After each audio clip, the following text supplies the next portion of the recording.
Na mtazamaji, tukirejelea taarifa ya awali ya Duncan Khaemba ni kwamba mlinzi wa spika wa bunge la taifa JB Muturi amempiga risasi na kumuua mwenzake usiku wa kuamkia leo katika makazi ya spika ya Thigiri Ridge Muthaiga hapa jijini Nairobi.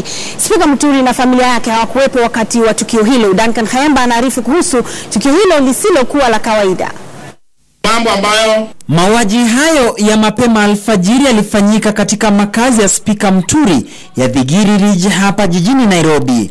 Habari zikieleza kwamba hamna jamaa ya Muturi hata mmoja aliyekuwa nyumbani humo wakati wa mkasa huo, huku spika mwenyewe akiwa mjini Mombasa kwa shughuli rasmi za kikazi.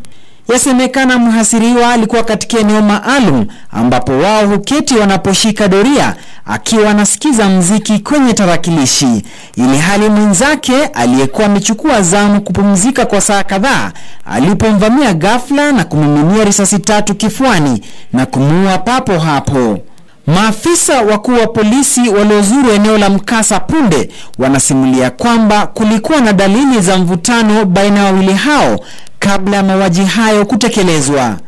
Mwenzake aliyetekeleza mauaji hayo alisalia papo hapo bila bugdha, hata pale maafisa wa GSU waliokuwa wanalinda taasisi ya kiusalama iliyo karibu na boma hilo walipokimbia ndani kubaini yaliyojiri.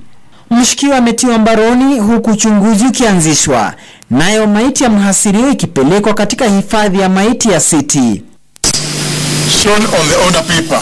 Spika wa bunge la taifa ndiye kiongozi mkuu wa 3 wa umma kiitifaki baada ya rais na naibu wake.